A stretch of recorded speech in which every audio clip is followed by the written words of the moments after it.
Inside the Sixers now, Kevin Kinkead crossing broad, going to join us now. Kevin Kinkead last night mapped out 10 different ways that Joel Embiid scored.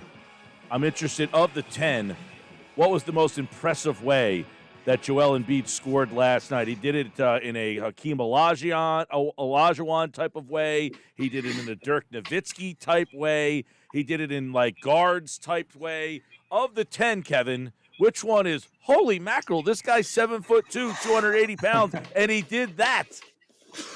I'll have to give you the Dirk Nowitzki back foot fadeaway baseline jumper coming from a 7-footer. It's it's just something to behold, because when you look at his body type, that's just stuff that he should not be able to do. It's amazing when we watch him, and I watch these games with my girlfriend a lot, and I'll look at her and go, this man is 7'2" and 280 pounds, and she'll kind of look back at me like, am I supposed to be impressed by this? And I'm like, yes, you should be. Yes, you are. Yeah. No, the irony, too, is that he came out after the game and he said, like, what was the quote? He's like, I feel like I play more like Kevin Durant, right? And I was sitting there laughing like, okay, 7-footer talking about playing like one of the best, small forwards to ever play the game. But it's crazy when you evaluate his 3-level scoring and look at the list of 10 baskets that I wrote down. And you're sitting there thinking like, all right, well, here's a 7-footer who's playing like a combo forward. Crazy. He shouldn't be hitting those kinds of shots. I mean, the dream shake, I think it was actually 2 dream shakes in one sequence, and turnaround jumper.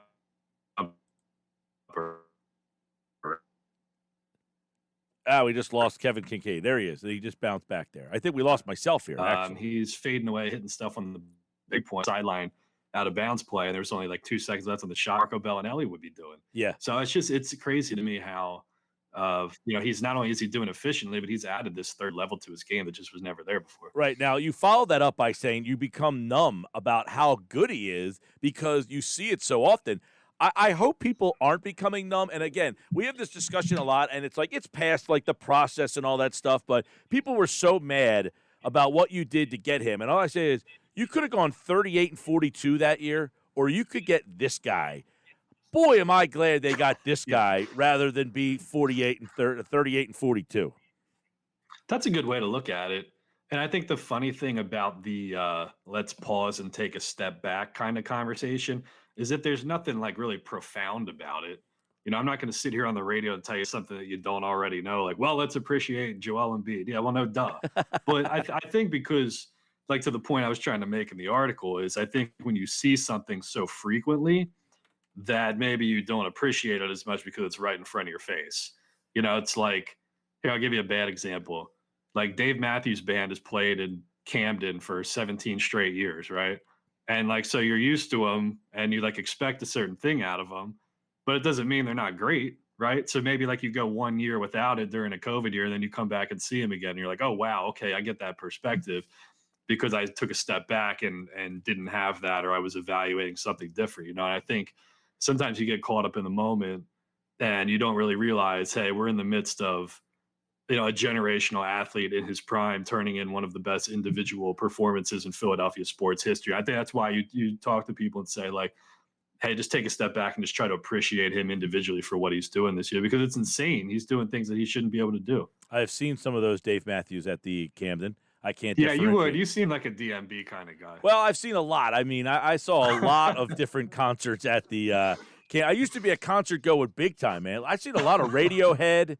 Now, would you dig me as a Radiohead guy? Yeah, I like Radiohead. I'm more of a heavy metal rock and roll guy. Yeah. See, I'm like I've seen like a lot of Radiohead. I saw Soundgarden. Okay. I saw Smash. I'm a very 90s like alt stuff, but I like the Chris Cornell had his side project Audio Slave. I saw them. Yeah. Billy Corgan had a little side project called Zwan. I saw them. So don't put me into just the DMB, man. No, I won't. Those are good pulls from you. Yeah. And like, to continue with the example, I would say, we go a year or, year and a half or whatever without seeing any of those bands. When we go back to that first concert, it's going to hit differently. It is. So imagine you took a break from, say for like the sake of the exercise, you didn't watch Joel Embiid all of last year. and you went into a hole somewhere, and then you came out of the hole, and you watched him play this year, and you're saying, where did this come from? Like, who is this guy? This is Yeah. crazy, So that's what I'm saying. I think when you detach yourself from something and you're able to kind of isolate it and look at it in a vacuum, what he's doing individually this year is nothing less than insane. Kevin Kinkead covers the Sixers for Crossing Broad. By the way, when you were at West Virginia, was the Nia Bingy Dance Hall still active? I don't believe so. No, that was probably before my time, but there was still a lot of other things that were going on that I probably would not be able to share on the radio. Great. Well, the Nia Bingy was this little bar. It was down like Prospect Street somewhere. It was a real small place. But on random nights, like Rusted Root would show up and just start playing in this place, and it was like crazy. There you go. Yeah. No, we had a there 123 Pleasant Street was the name of this place in Morgantown. Yeah, 123 Pleasant. Back then. Yeah, and Mastodon came through before nobody knew who they were. Then I saw them in Camden about a year ago playing in front of 15,000 people. And I'm sitting there thinking, is this the same band that I saw with like 35 people in this packed-in place in West Virginia? So it's funny how things change. So I like this season to me has been about three things really. Okay, one, Joel Embiid elevating himself from an all-star to a superstar. Right.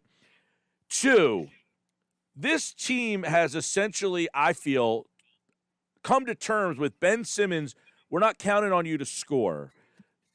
We don't picture you as that guy. And three, we are grooming Tobias Harris to be the second guy. You are the second scorer on this team. Embrace it, grab it. It's not Ben Simmons. Stop asking Ben to score. Stop getting pissed off when he doesn't. The team is telling you, we don't care if Ben Simmons scores. Tobias Harris has become the second piece of the offensive puzzle. Yeah, and I think number two is made possible by number three, because correct, this with the scoring burden being alleviated by Tobias Harris and the way that he's playing, it takes that heat off of Ben and allows him to flourish doing the other things that he's doing. He doesn't need to be Robin to Embiid's Batman. Like, I don't know if there's a formidable superhero trio that I can come up with here to do the exercise. Like, if there was if there was a Fantastic Four, imagine if there was only three of them, right? But he doesn't have to do that because Tobias Harris is playing like a max contract kind of guy. Yeah. So that has alleviated the burden, and it's kind of, taken the noise off of Simmons a little bit, but it allows him to focus on what his strengths are: defense, connecting, tempo setting, being the metronome. That's going to be important in the playoffs, because, it's those things that Ben does that can't be quantified, when to push, when to stop, when to drive, when to kick.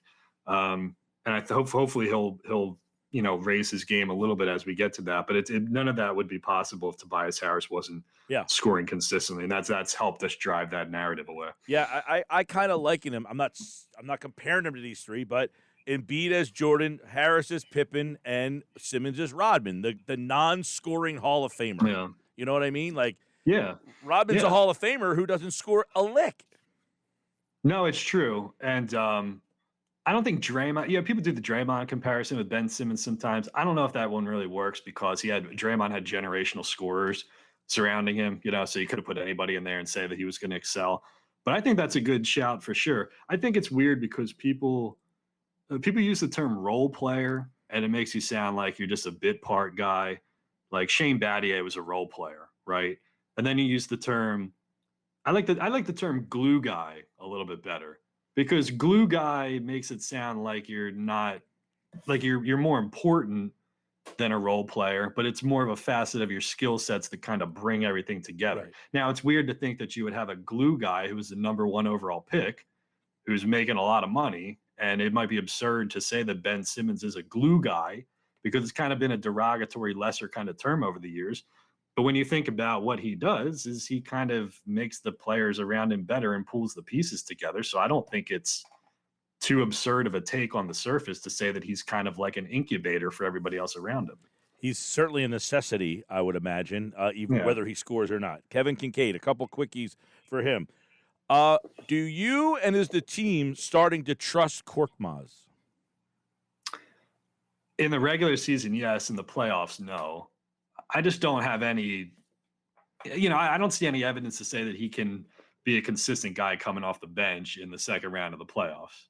Now, that would necessarily wasn't the question that you asked, but I'm trying to look forward to what is it going to be in crunch It's time? And when you fair. go back to like the Raptors series of 2 years ago, it was James Ennis, Mike Scott, and a little bit of Greg Monroe coming off the bench. And for the Sixers, it's going to be George Hill, it's going to be Shake Milton, and it's going to be Dwight Howard, right? So I don't think there's much room where you would even go beyond that. Anyway, first round, you'll probably see Korkmaz as like the 9th or 10th guy, but I don't think there's much of a role beyond that. How important is the game tomorrow night? It's huge. Biggest game of the season by far. I mean, because you think about it, the series is tied 1-1. You're looking at possible tiebreaker scenarios. It's got everything. Coming off a road trip, playing at home, tiebreak scenario, first place in the East. And also, it's one of the more winnable games you have coming up because then you got LA, you got Phoenix, you got Milwaukee back to back on the road trip. You get through this. I think there are only like 5 or 6 games left in this like hellish trip that they have, this hellish schedule.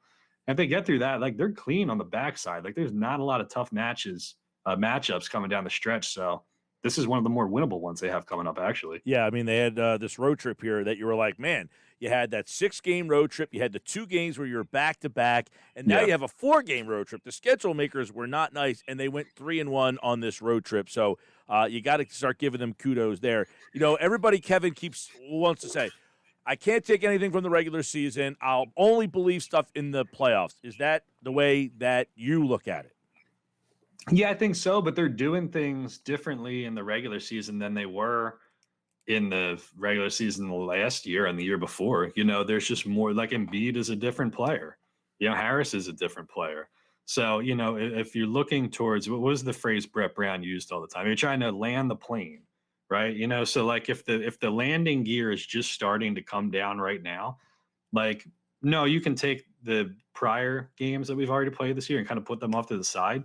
But now this is like the descent, so like these games count, because you're probably going to run into Brooklyn in the playoffs. You might run into Milwaukee in the playoffs. Well, getting the number 1 seed is pretty important because if you think it's a 3-team conference, you would avoid the 2 and the 3 in that second round and not have to face them until the third. Now, if you think Miami is a factor or somebody else, then maybe that gets negated a little bit. But there's a clear drop-off after 3. Yeah, and it's huge. I mean, imagine what it would have been if you had home court against Toronto 2 years ago. If you had home court against Boston. I don't know. It's just hard to fathom otherwise. But I think especially too because this is kind of a weird season with Doc Rivers coming in, not having a lot of practice time. Is that I think the adjustments and the improvements that they make mid-season are kind of more significant than what you would normally have in a regular season because they're trying to figure it out on the fly here. And I think it's just more noticeable how they improve from game to game versus like we knew what they were in the Brett era. So I would put more stock probably in this regular season than regular seasons of years past. Well, it should be fun tomorrow night. I don't know who Brooklyn has to defend Joel Embiid. That should be fun to watch what they do. Right? Yeah. Nobody. It should be fun to see what they try. Everybody's trying to throw different things, and then I would imagine once you get to the playoffs, you're going to see more different things. Yeah, and look, no disrespect to like LaMarcus Aldridge and Blake Griffin and DeAndre Jordan. 2 of those guys are buyout guys, and I mean you're buyout guys for a reason, right? I mean we're not talking about the Aldridge and Blake Griffin of 5 to 7 years ago, right? So Joel Embiid goes out, gets a couple of early fouls. One of those guys sits on the bench, and now what? I mean Brooklyn's doesn't have an answer for Embiid, and they might go small, which would stress the Sixers on the defensive end. But I think it's fair because everybody says who are you going to have to guard Durant, Harden, Irving. I think it's really fair to say who are you going to have to guard Embiid? Yeah. I mean, because they're a team that is not stout defensively, and the Sixers score a lot of points too. So I think it's a vice versa kind of thing. And Kevin, if there's one team that is equipped to say we might be able to try to at least defend you, Philadelphia has defenders who can say, all right, I can at least try. Ben Simmons, Matisse Thybulle, George Hill is a very good defensive player, Danny Green. So they might not, keep them under 20. But I think the Sixers can at least say, we can try to defend those guys. We have the personnel to at least do it. That's what makes tomorrow night a lot of fun. And then, of course, the playoffs. All right, Kevin Kinkead, Crossing Broad. Check him out. Check out his piece on the 55 different shots that Joel Embiid made last night. It was an unbelievable output. 36 points in 26 minutes. Total dominating performance. Kevin, good to see you, man. Mike, always a pleasure. You're a great mountaineer. You too, my friend. All right, he, like all guests, appeared via the Boardwalk Honda hotline.